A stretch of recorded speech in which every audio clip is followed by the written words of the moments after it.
ലക്ഷദ്വീപ് വന്നാ ചെറിയ പെരുന്നാൾ ആഘോഷിക്കാതിരിക്കുന്നത് മോശമില്ലേ? അപ്പൊ നമുക്കും കിട്ടി ചെറിയൊരു ഇത് ട്രീറ്റ് എന്നൊക്കെ പറയാം.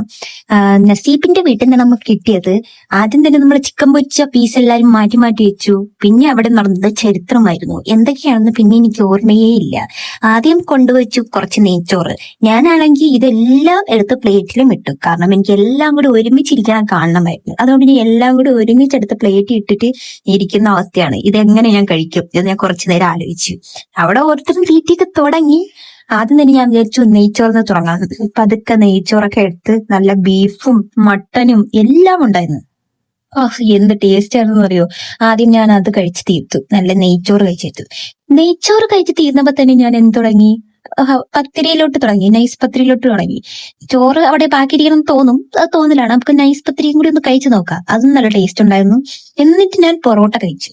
മാരക തീറ്റിയായിരുന്നു. കുറെ നാക്ഷോട് ഞാൻ ഇങ്ങനെ തിന്നേന്ന് തോന്നുന്നു. പൊറോട്ടയും നല്ല ബീഫ് കറിയും അപ്പത്തെ മട്ടനും ഉണ്ട് എല്ലാം കഴിച്ചു. പിന്നെ വീണ്ടും ഞാൻ നെയ്ച്ചോറിട്ടു. തീർന്നില്ല. കുറച്ച് കഴിഞ്ഞപ്പോ നമുക്ക് കസ്റ്റാർഡ് കിട്ടി. നമ്മൾ വിചാരിച്ചു ഓക്കെ ഇത് കൊണ്ട് അവസാനിക്കും. പിന്നെ കടയിൽ പോയി ഐസ്ക്രീം കൂടി കഴിച്ചിട്ടാണ് ഈ തീറ്റി അവസാനിച്ചത്. ഈ തീറ്റിയിൽ എല്ലാണവും ശവം വനച്ചാൽ ആർക്കും ഒരു ബോധം തന്നെ ഇല്ല. ഓരോരുത്തരും ഓരോ സ്ഥലത്ത് കിടന്ന് ഉറങ്ങണം. അത്രയ്ക്ക് കട്ടായി കഴിച്ചിട്ട്. ഇങ്ങനെ ഒരു വിരുന്ന് വീണ്ടും പ്രതിഷ്ഠിക്കൊണ്ട് ഞാൻ നിർത്തുന്നു.